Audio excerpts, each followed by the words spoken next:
Well, welcome everybody. Thank you so much for being here today.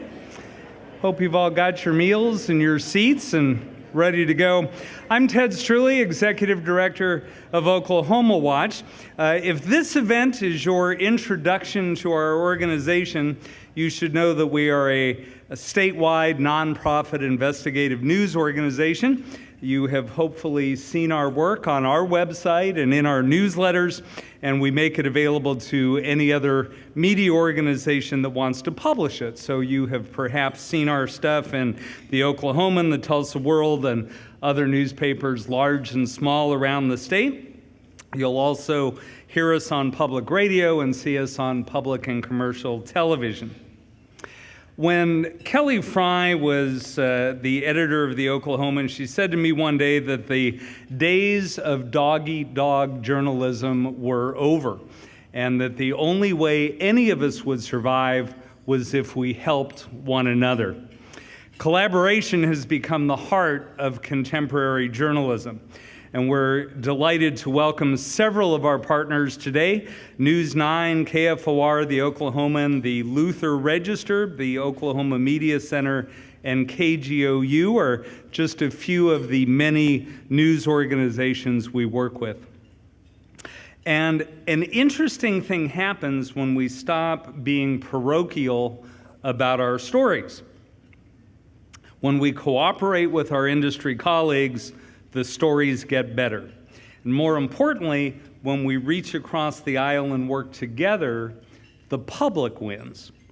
Now, if you're engaged with nonprofits, you know it is impossible to put on an event like this without partners who support the mission and care about the greater good. So please help me thank each of today's generous sponsors who made this event possible. Let's give a round of applause to our lunch sponsor, the Oklahoma State Medical Association, and our sponsors, the Inasmuch Foundation and the Citizen Potawatomi Nation.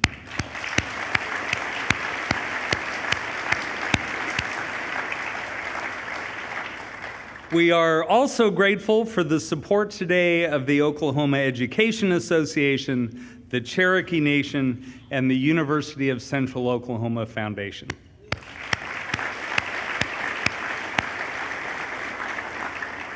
And our thanks also go to our many table sponsors who you will see on the video screens throughout lunch, and to St. Luke's, who make this and other nonprofit events financially feasible. We do have a few special guests today I'd like to take a moment to introduce. We are deeply honored to have with us today from the Citizen Potawatomi Nation, Tribal Chairman Rocky Barrett and Tribal Vice Chair Linda Capps. Will you both please stand so we can recognize you?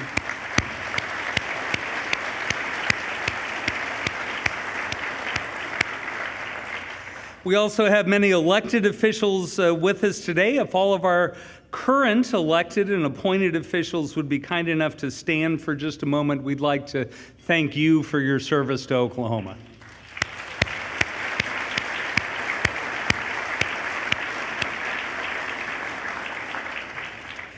And finally, no nonprofit can succeed without the dedication of its board of directors, and no news organization can succeed without the dedication of a very talented group of reporters.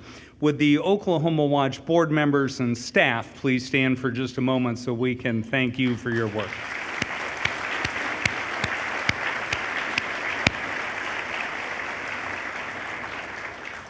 All right, let's get on with the show. We are honored today to have with us four people whose service to Oklahoma, both in public life and in private, has been extraordinary. David Walters was born in Canute, Oklahoma. He was the valedictorian of his graduating class, received a bachelor's degree from the University of Oklahoma and a master's degree from Harvard University. Walters served as governor from 1991 to 1995. While in office, education funding increased by about 30%, and a $350 million bond issue for higher education brought construction and renovation to every state college campus. Please help me welcome the 24th governor of the great state of Oklahoma, the Honorable David Walters.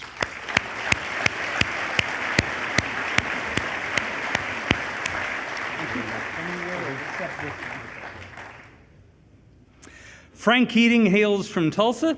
He earned a bachelor's degree from Georgetown University and a Juris Doctorate from the University of Oklahoma. His career in the FBI included investigating terrorism on the West Coast before returning to Oklahoma as an assistant district attorney, state representative, and state senator before being appointed the U.S. Attorney for the Northern District and then Associate Attorney General, holding the third highest rank in the U.S. Department of Justice. Under President Bush, he also served as Deputy Secretary of Housing and Urban Development. Succeeding David Walters in 1995, Keating handled the Murrah building bombing just 3 months into his first term. Let's welcome the 25th governor of the great state of Oklahoma, the Honorable Frank Keating.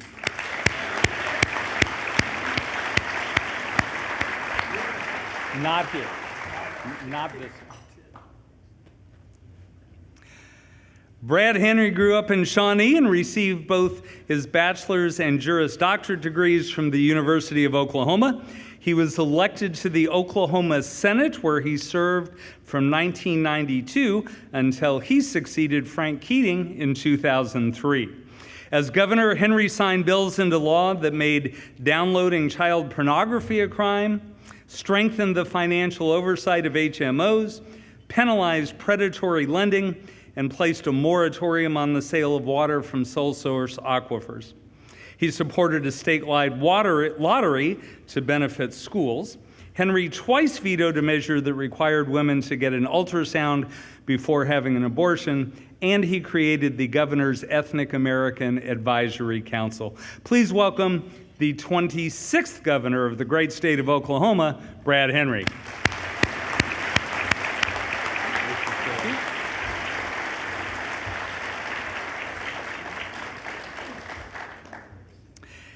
Mary Fallin Christensen's mother and father each served terms as mayor of Tecumseh, where she was raised. She holds bachelor's degrees from both Oklahoma Baptist University and Oklahoma State University. She was sworn in as a state representative in 1991 and served 3 terms as lieutenant governor from 1995 to 2007. She represented Oklahoma's 5th congressional district from 2007 to 2011 when she succeeded Brad Henry as governor. During her tenure, Governor Fallin expanded charter schools statewide and supported economic development and pro-business legislation, signing bills prohibiting cities from imposing local minimum wage requirements or oil and gas drilling bans. She also fought against federal environmental regulations that would have impeded Oklahoma business. Please welcome the 27th governor of the great state of Oklahoma, the Honorable Mary Fallin Christensen. Thank you, Governor.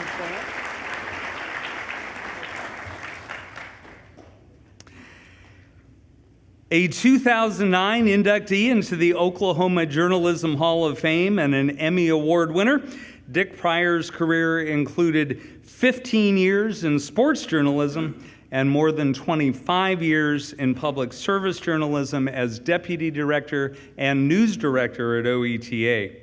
Since 2016, he's worked as the general manager of public radio station KGOU. Combining his passions, Pryor once told an OETA audience, "I love Election Day. It's like the World Series for politicos." Please welcome today's moderator, Dick Pryor. Thank you, Ted. Thank you. Thank you. Great to see you each of you. Thank you. What a great crowd. Isn't it? It's a great crowd. It's a real honor for me to be able to moderate this distinguished panel, but I do have one question. Where's George Nigh? Well, it's an excellent question, Dick, and you're not the first one that's asked that today. It would be great to have George here with us. Hey.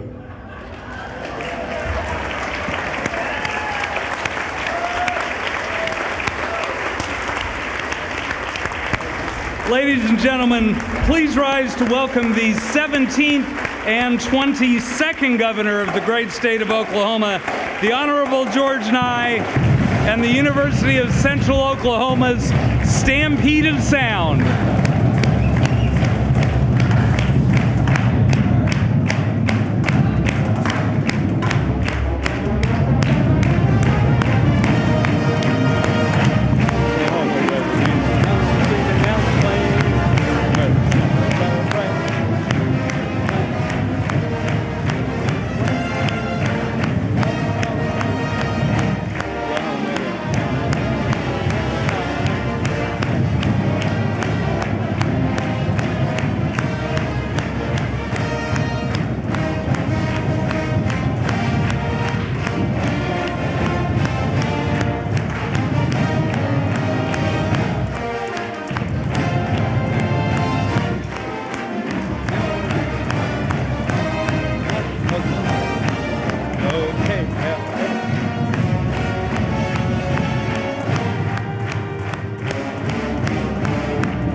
Ladies and gentlemen, please help me thank Dr. Brian Lamb and the University of Central Oklahoma's Stampede of Sound.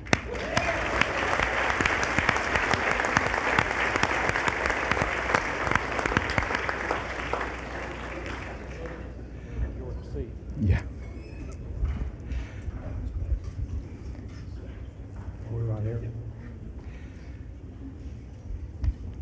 Well, Governor Nigh, thank you for being here today. Would you like to say a few words before we turn it over to our panel? Well, first of all, I want to know why am I way out here, not up there? I was governor before any of them. Twice. I served longer than any of them. I have watched Oklahoma longer than any of them. I want to say a couple of things, if I may. Yes, sir. That what an honor that where I was president at UCO, that the band, the orchestra came and played the state song. And I think it's unusual. I want to talk about years that end in 3. In 1943, I was a student at McAllister High School during World War II. And Saturday night, I was studying for a test that was coming up Monday. And I was listening to the Lucky Strike hit parade, where they played the 10 top most popular songs in the nation. Number 10, number 8, number 6, number 1. The drums rolled and they sang Oklahoma. And I was a sophomore in high school. And I looked at the radio and I said, they're singing about my state. 10 years later, in '53, it was my privilege to introduce the bill to make Oklahoma the state song. And I helped conduct the orchestra today with the pen that then Governor Johnston Murray in 1953 signed the bill to make Oklahoma the state song. That very day I went home to McAllister, where I was teaching Oklahoma history in the high school, to the spring concert and conducted the first original playing of the state song Oklahoma with the pen that the governor of Oklahoma, Johnston Murray, had used. That's fantastic.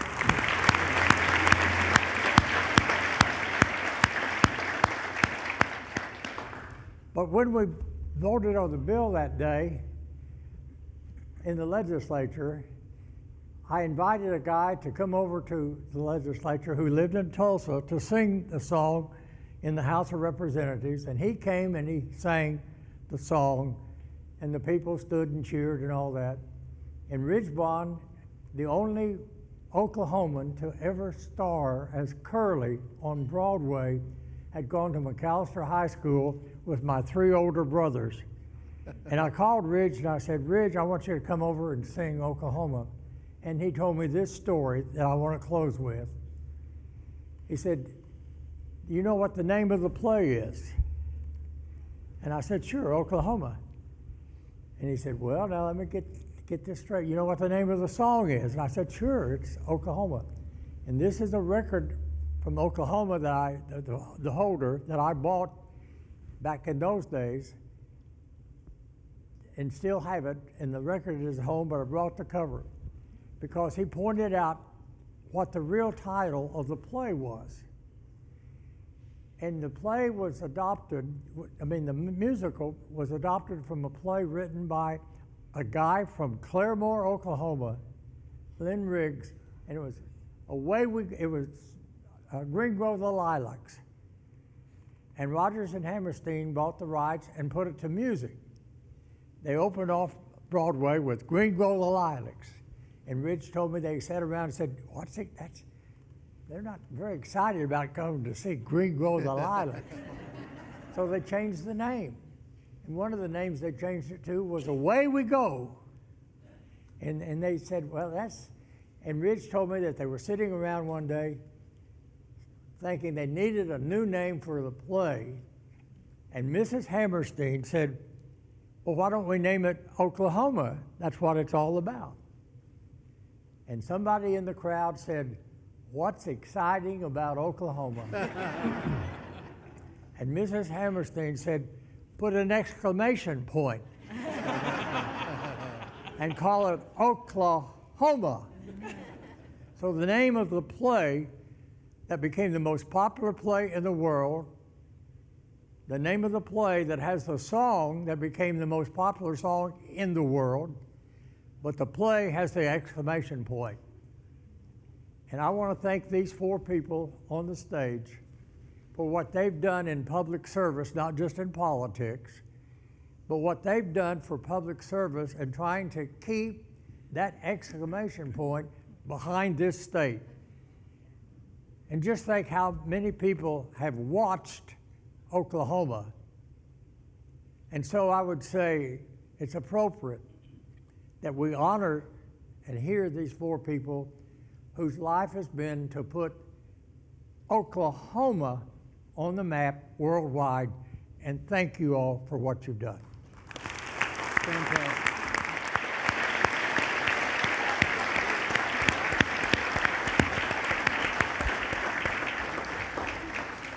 Governor Nigh, thank you again so much for joining us today and for your heartfelt remarks. Oklahoma certainly appreciates all that you've done for our state.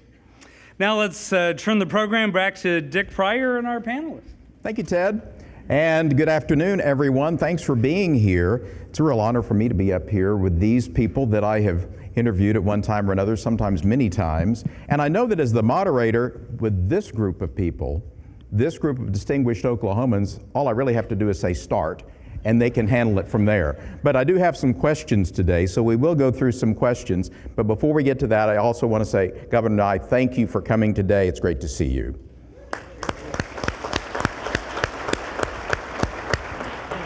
All right, away we go. So, first question, and this will be for each governor. We'll kind of move it around as best we can, and I'll start with Governor Walters. Of your accomplishments in office, which ones are you most proud of? Well, there were so many. We only have like 45 minutes. The one that Ted mentioned, one of them, which was a big increase in education funding. He said 30%, it was 38% according to AP. But so we were very proud of that. The Governor Bellman and Democratic legislature had passed House Bill 1017 and funded $500 million, and then the remainder of that $500 million to get to $1 billion back then, believe it or not, which in today's dollars would be $2.3 billion. The remainder of that we achieved through just cutting costs within state government, selling the state airplane, doing everything we could to raise money to cover that balance. That, and we passed quality jobs. We were proud of that, and set some real records there, and we were proud of what we did in terms of trying to spur development in rural areas. Governor Keating? Well, the first thing I'm very proud of is the fact that when I was elected, the first Republican since the 60s, I got a Democrat phrase book. And I would speak to my Democrat friends, and I got to where I was fluent in Democrat. And it was sometimes very shocking, to my friends and colleagues, but I was very proud. Well, the most proud moment for me is being able to work with an overwhelmingly Democrat House and Senate and make things happen. I was the father of charter schools. We put right to work in the Constitution. We finished the turnpikes. I put the dome on the Capitol and with private money. All of those things required a partnership with the leadership of the legislature. And I was the only governor to have served in both houses, one term in the state house and then about a term plus in the state senate. And I found, as a result of that relationship, that it was and could be done coming from a different party. We were grotesquely in the minority in my days as governor, but we could work together, Democrats and Republicans, and put that exclamation point behind Oklahoma. Governor Henry, of which Hear, are hear. you most proud? I second what Governor Keating said. Just real quick, I have to take a moment of privilege just to thank everyone for being here, because the cause is such a great cause. Oklahoma Watch is an incredible organization and is so critically important in Oklahoma that we have independent news agencies and independent news reporting. So thank you to Oklahoma Watch for what you do. And another moment of privilege, because I hope that every one of you here realize how special it is to get to listen to George Nigh and hear him talk about how Oklahoma became the state song. He is a true Oklahoma treasure. We talk about Oklahoma treasures all the time. For those of you that don't know, he's 96 years old. He is a walking historian, and we are so fortunate to have him. Governor, thank you for all of your service to the state of Oklahoma. All right, I've used my time, but I think I'm probably most proud of my impeccable timing. Actually, I would echo what Governor Keating said. I mean, we had many, many accomplishments, and I think everything we did around education is what I'm most proud of in terms of an accomplishment. But we couldn't have done that because I had a Republican legislature. We couldn't have done that without bipartisan support, working together, something we don't see much of these days. And we need to get back to that. But I'm very proud of all that we did in education, starting with early childhood education, building on the foundation that Governor Keating left.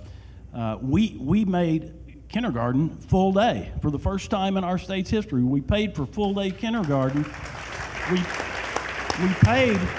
paid for four-year-old programs in the state of Oklahoma, and guess what? We solidified Oklahoma's reputation as the best in early childhood education in the country. A higher percentage of our four-year-olds attend an accredited educational institution than in any other state in the country. On and on and on. And I think probably critically important, maybe most important around education, is that what people have to understand, good educators make good schools. And we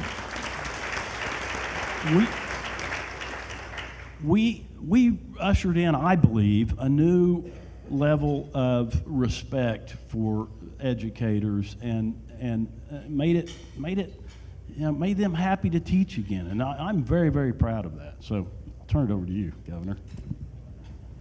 Well, thank you all for being here today. It's fun to see so many of our colleagues and friends, and we appreciate you taking time from your schedules to join us.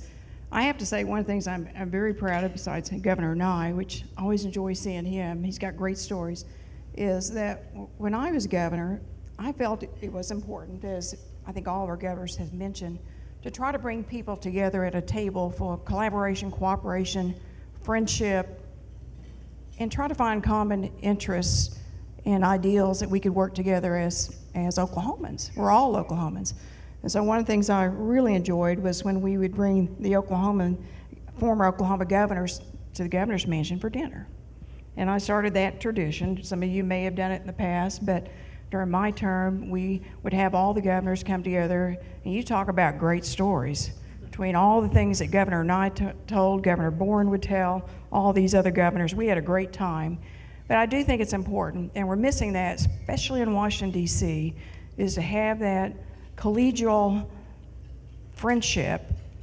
Yes, we're going to fight over the things that are important to us, our ideals, our principles that we stand for in our various political parties or personal ideals. But to be able to work together is something I think we're missing in America. We see it a little bit in Oklahoma, frankly.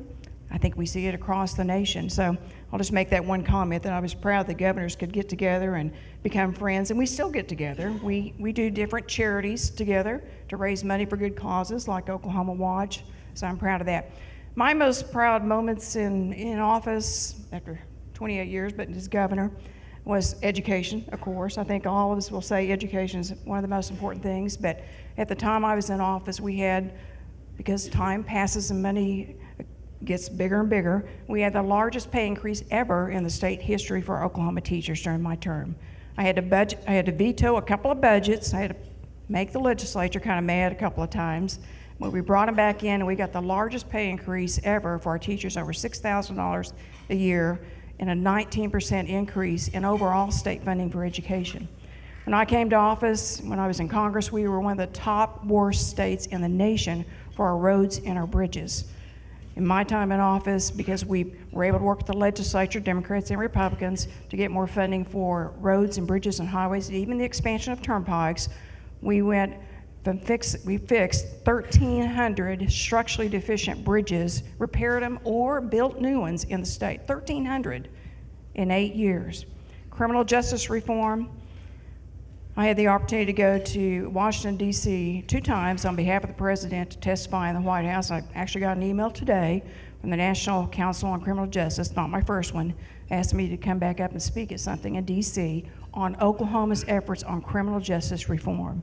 We passed over 15 pieces of criminal justice reform for the state of Oklahoma to help those that have addiction issues, may not be hardcore criminals, but just have an addiction issue. And I think all of us have been touched by someone that's had some type of addiction issue in our state. I could go on and on about other things. Rural hospitals, we did a lot on our rural hospitals and getting more slots for students going to medical school in our state so we could take care of our medical needs in Oklahoma. But those are just a couple of things that I was very proud of. Thank you. I want to go next to Governor Keating to start off answering this next question, which is a predictable question. In retrospect, what one thing do you wish you had done differently during your time as governor? I'd like to have my lawyer here, please.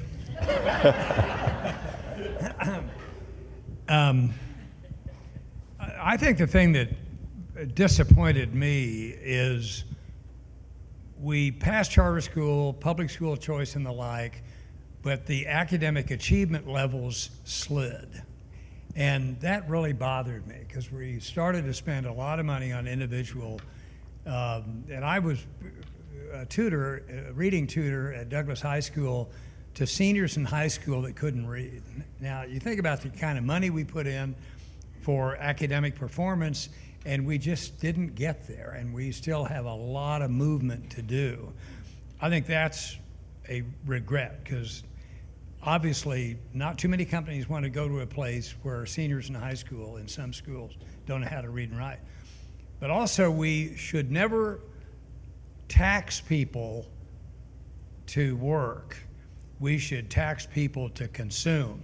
And I tried, and God love my Democrat House and Senate, to get rid of the personal and corporate income tax to move to a service sales tax, and we couldn't do it. I think that's the missing link, if you will, of the success to make Oklahoma, as Governor Stitt says, a top 10 state. You simply can't do it. You need to follow Texas, you need to follow Tennessee. Tax consumption and not tax work. You'll get more work if you don't tax it. You'll get less work if you tax it. And that's one of the things that I think we need to do. But those two things to me, academic performance and obviously the importance of tax code modification, are the two things I wish I had been able to do, but I simply couldn't move the House and Senate to do them. Governor Henry? I still love those guys and gals, but. fiscal stability is and responsibility is important for any governmental entity. And when I came into office, and Governor Keating and Governor Walters will remember, we had this thing called the Rainy Day Fund, but it was so easy to access and spend rainy day funds that legislatures would declare almost anything an emergency and tap into the Rainy Day Fund. So when every governor came into office, there was virtually nothing left in the Rainy Day Fund. And I said, we need to change that. And so we took to a vote of the people an amendment to the Constitution to change the way the Rainy Day Fund can be accessed, to make sure that more dollars are available in times of a true financial crisis. And today we have, what, $2 billion in our Rainy Day Fund, the highest ever. And when I was governor, the state of Oklahoma's credit rating was actually raised by Moody's and Fitch and Standard & Poor, the main credit rating agencies, the first time the state's credit had been raised since the year I was born, 1963. And I was very proud of that. And so we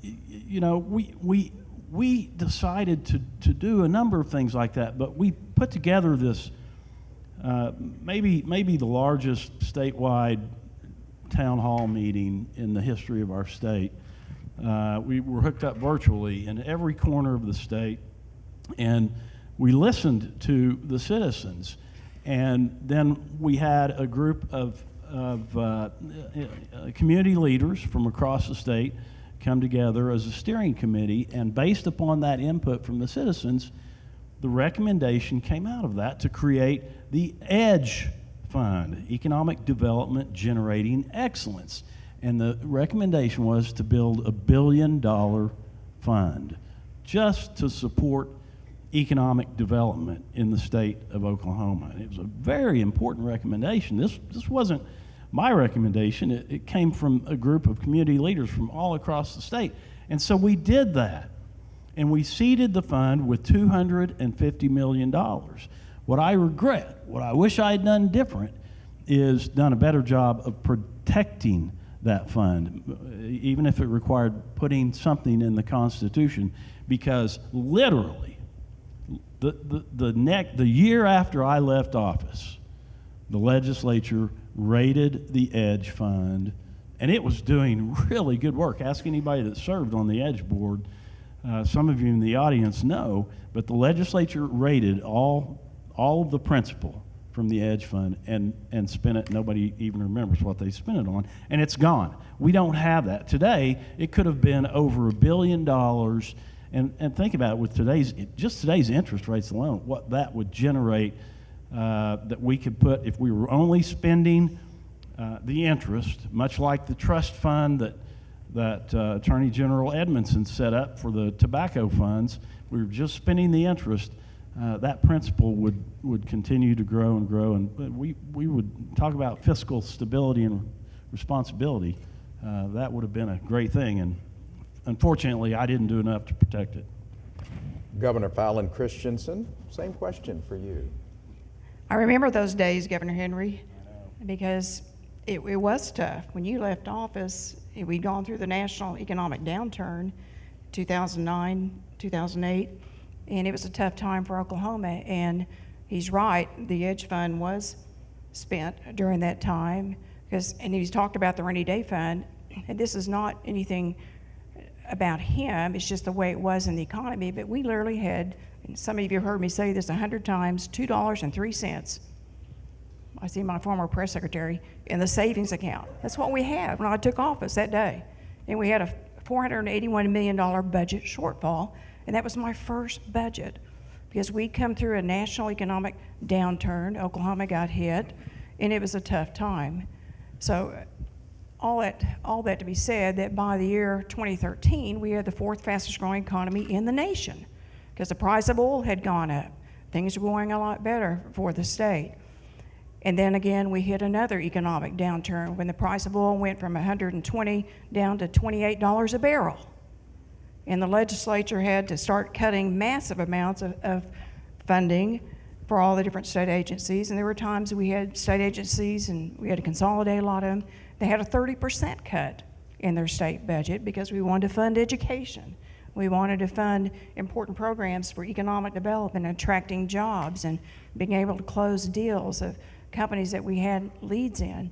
But I think one of my biggest regrets is that during those years that we had downturns in the oil and gas industry, and we had $1 billion shortfall out of a $7 billion, this $1.2 billion out of a $7 billion budget. Next year had $850 million shortfall. Gradually worked out of it, but I wish we could have fixed the economy quicker. It was hard to fix it because it involved national policy, it involved decisions being made out of DC, it involved economies of different industries that affect Oklahoma. So one of the things we worked hard on was diversifying Oklahoma's economy. Because if you have all your eggs in one basket, and we did for a long time in the oil and gas industry, which is still incredibly important to the state budget, you become too dependent upon a certain industry. When it has a downturn, it really affects your revenues. And then other areas, like Governor Henry talked about, take a hit, and programs that are important that we wish we could keep around. Governor Walters, what do you most wish you had done differently? Oh, man. I could cite a number of policy, not differences, but failures that we tried. We tried a lot of things that didn't work, and we tried a lot of things that did. But when you ask that question, I've got to give you a personal response, and that is I should have done a better job of protecting my family. Rhonda's here today, and I can't even talk about it all these years later, but I think it tells a story about public servants and what they go through, but more importantly, what their families go through. And we lost our son to suicide after a sweltering round of negative publicity that went on for 2 weeks, in which later it's proven he had done nothing wrong. They charged him with possession of marijuana in Norman after, I think, an illegal search of his apartment, and they found seeds. And so he was so crushed by that episode that he took his own life, and he was a wonderful young man that was destined for greatness. After his death, they tested those seeds, and they tested negative for any marijuana, and so all for naught. But it's an example. Governor Stitt has asked me, I think, one time for advice, and it was a personal matter with the kids. And so it weighs on people's minds as you enter that office or as you offer yourself for public service, that just what the true cost can be. And it's not just criticism of the principals, it's danger and sadness to the family. Thank you. Thank you. Governor Henry, this next question starts with you. So the relationship between the state and tribal nations has sometimes been volatile, depending on who's in office on the second floor, but it seems particularly strained now. How would you approach state-tribal relations today? You know, I think I would do today exactly what I did back when I was governor, and that is reach out to the tribes. Look, I think we have to do a better job of recognizing and understanding how important the tribes are to the state of Oklahoma. We have 39 federally recognized.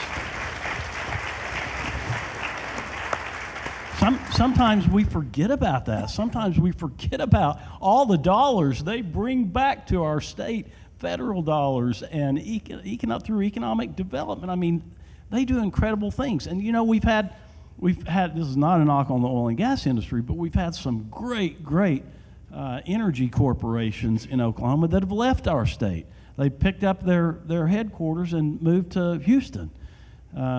We don't have to worry about that with the tribes. Their headquarters is not going anywhere. Oklahoma is their home. And I know so many of the tribes that do business in other states, and all those profits come back to Oklahoma where they plow them into health care and education. So that's the first thing. We have to do a better job understanding just how important the Native Americans are to the state of Oklahoma and what they contribute and what great partners they make. And so when I was governor, the first thing I did, my first inauguration in 2003, January of 2003, I invited every leader of every tribal nation to not just to attend my inauguration, but to sit on the dais with me, and they did.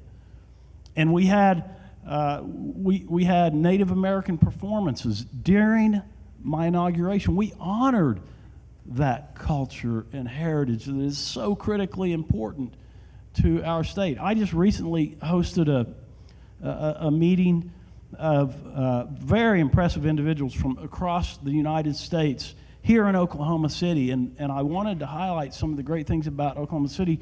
So we had we scheduled our meeting at the First Americans Museum, and they were blown away. They were blown away. We toured the First Americans Museum, and to a person, they came to me and said, "I'm so ignorant. I didn't know any of this history. We don't learn that." It's critically important. We've got to do a better job of reaching out and including our tribal partners as true partners, because they all want to work with the state. They want good things for the state. And we have to remember what's good for the tribes is good for the state of Oklahoma. I agree with what Governor Henry just said. I think what's lacking today is respect, mutual respect, collaboration, talking, listening, inviting people more to the table. When I was governor, I too invited the tribes to all of my events, met with them even before I became governor, met with them all the years I was in office. And over my 8 years in office, we signed over 30 compacts. Some were renewed, some were brand new, some were topics that had never been mutually agreed upon between the tribes and the state of Oklahoma. The biggest thing I was proud of, in fact, I did almost an hour and a half interview just this week in my home with former TV anchors doing it for history for the state of Oklahoma, was to be able to mediate, negotiate with two of our southeastern tribes, our Chickasaws and our Choctaw tribe, over water rights and jurisdiction of water transfers to be able to satisfy water needs for Oklahoma City and the state of Oklahoma. With the lawsuit began in 2011, the dispute, I should say, my first year in office, a big issue like that. But by 2015, after 5 years of meetings, we mediated, signed an agreement. We didn't all get what we wanted. The state felt satisfied. I think the tribes felt satisfied, and they signed the agreement, and the city of Oklahoma City signed the agreement, and it's been listed in history as a demonstration of a state working to settle a major conflict issue with the tribes in record time. Normally those lawsuits take an act of Congress, literally. We didn't have to get Congress involved, and take 10 to 20 years to resolve, and it's very expensive to do, but we settled it as a state in 5 years. The tribes also had a great partnership. You mentioned the Native American Museum, the First Americans Museum. We started working on that back when I was a legislator in 1990. It stalled for 20 years. I went to Congress, I came back, and we still didn't have the museum open, but we'd started it, but we hadn't got this museum open, and we didn't have the funding finished for it. It just stalled. I told them when I came back in office, I said, I want to get that museum finished. It's a shame not to be able to highlight the history and the culture of our tribes and finish something that the state said was a priority for tourism in Oklahoma, and an investment we'd already started making. So we worked with the city of Oklahoma City and the Chickasaws. Once again, Chickasaws came to the table with a large amount of money, took over to help us with that, and we finished, as he mentioned, the First American Museum, and it's a wonderful top tourist attraction in the state of Oklahoma. Texoma Lodge, We had a lodge that was falling apart. Governor, I remember Governor Keating used to talk a lot about, I won't tell him what you used to call that, the Texoma Lodge that was falling apart. Yeah, it was a North Korean Veterans Hospital. Oh, he said it. I was telling Wade that last night. That, in our information centers across the state of Oklahoma, our travel information centers are falling apart. We did partnerships with various tribes to make those things happen. And I'll just close with this. One of the things we also did was, even though at times we may not always agree upon everything, every year I'd have a luncheon at the mansion, the last many years I should say, in office, and I would invite the tribal leaders to come to lunch with me. We had a round table, and I asked every one of them what their issue would be and what they'd like to tell the governor, just to sit and listen, and to try to have a sense of being able to have open dialogue, agree when you can, disagree when you must, but to have that relationship would be important to have it restored. Governor Walters? Well, I think you've heard kind of a common theme here of just listening. If you'll just listen to the tribal leaders, we've got Chairman Rocky Barrett in the audience with his Vice Chair Linda Capps, who've already been introduced. Rocky will tell you. And when we took office, we did exactly the same thing. We didn't have a fancy meeting house that Frank built over there at the mansion, so we With private money. we erected a giant tent and invited all the leaders in, and we didn't know it, but we were having a listening conference, and so I had my entire cabinet and I sat at the front, and we made introductions, and that was it, and we sat there all day, and they came one by one to the microphone and explained the problems that they were having as well as the opportunities that they saw. Coming out of that immediately was the first tobacco compacts. Ken Belmard and Bob Nance, I don't know if they're here, but they locked themselves in a room and they drafted the very first compact with a Native American tribe in Oklahoma, which we signed, and it dealt with the tobacco issues. And we raised enough money out of that to float a $300 million bond issue, which has already been mentioned. Very powerful stuff. And today, oh my God, today, with other compacts that have been signed along the way, they now have budgets larger than the state of Oklahoma. They go well beyond dealing with their own members. And so it's a matter of respect. Any one of us could have shown respect and asked for 5 or 10% more on those compacts, and it would have been done. And instead, there's lawsuits filed. There's all kinds of upset and emotion. Imagine not only how much time it takes for the governor to pursue that, how much time does it take the tribes to respond to it? So that is a terribly unfortunate thing for a group that contributes billions to our economy and is always attempting to do the right thing. So it's pretty simple. Governor Keating?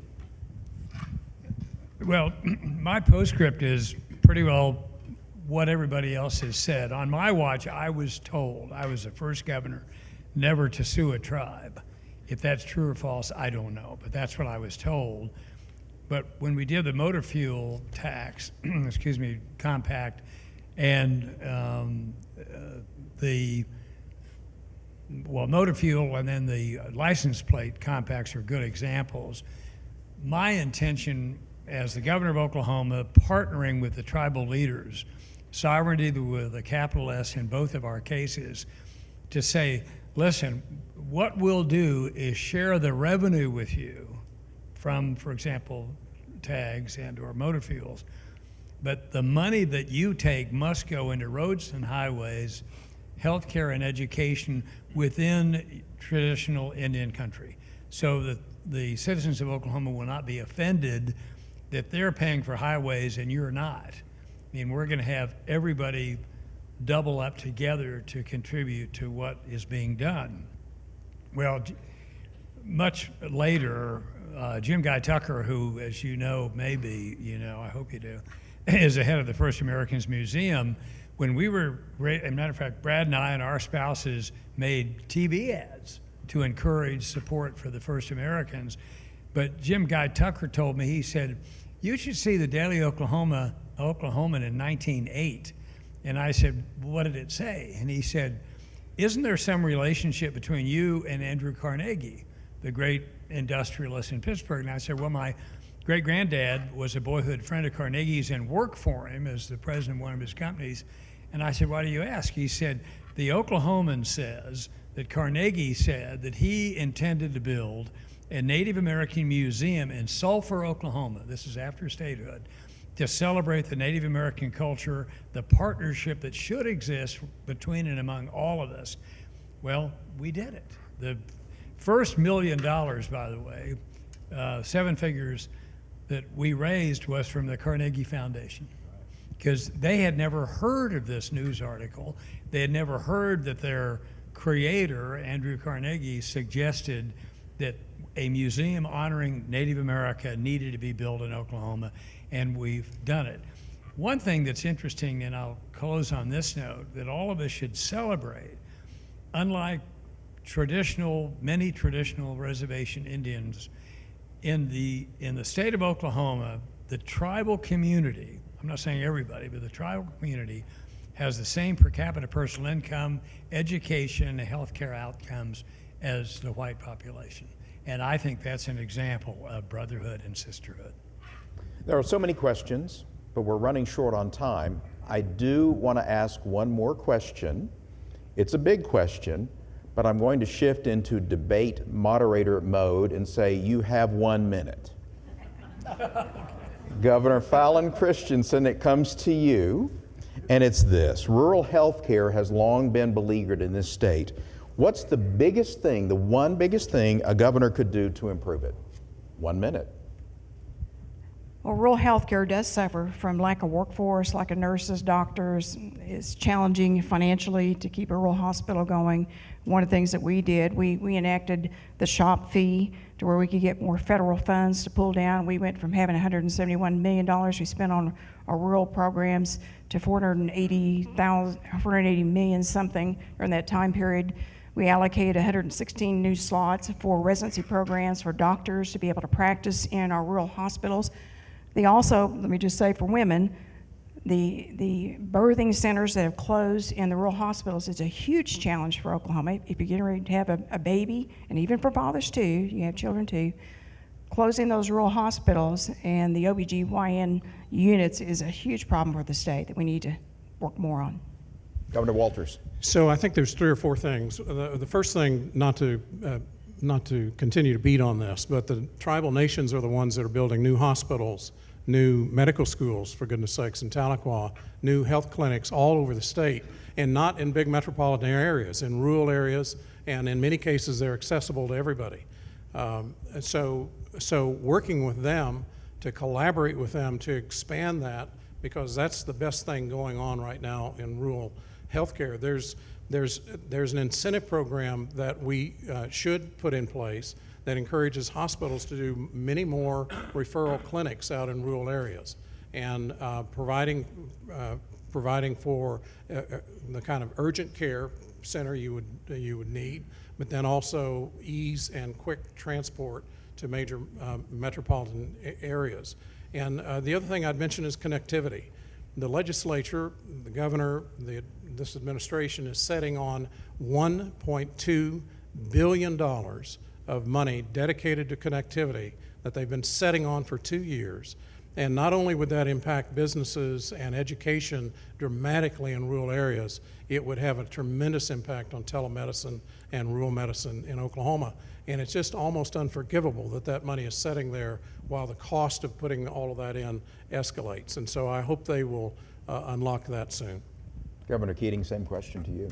Well, this has not been announced publicly, but I left as chairman of the University of Oklahoma Board of Regents some months ago, and I got a commitment from Joe Harris. I said, Joe, realize one thing about rural Oklahoma. Rural Oklahoma does not have dental health care. If you don't have dental health care, you don't have health care.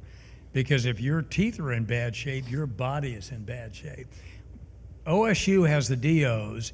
We have the MDs, we have the DDSs. We need to partner with OSU and provide dental health care for underserved or unserved communities in Oklahoma, and that is underway as we speak.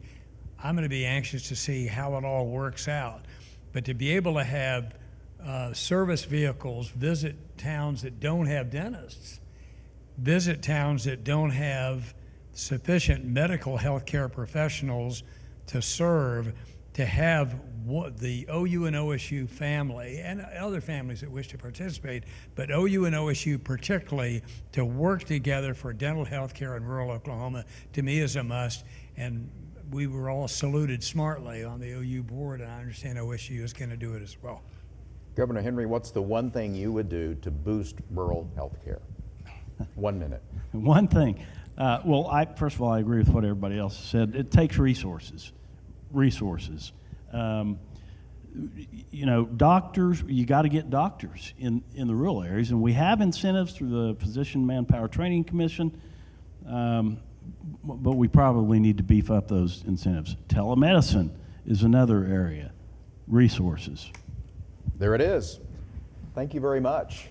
We're out of time. I think Ted Struley is going to come up and say some final things, but let's appreciate our governors for being here today. Pardon? Shall we step down to our seats? Well, thank you, Dick, and thank you, Governors Fallin, Henry, Keating, and Walters, for your participation today, your service to Oklahoma, and your support of independent journalism. And our thanks to all of you for being here today and for your support of Oklahoma Watch. We do have an opportunity next week to bolster some of our resources. Starting November 1st, the Miami Foundation will match every individual contribution we receive, dollar for dollar, up to $1,000 per donor. In addition, our friends at the Arnall Family Foundation will also match every donation dollar for dollar, so your contributions will be tripled starting November 1st.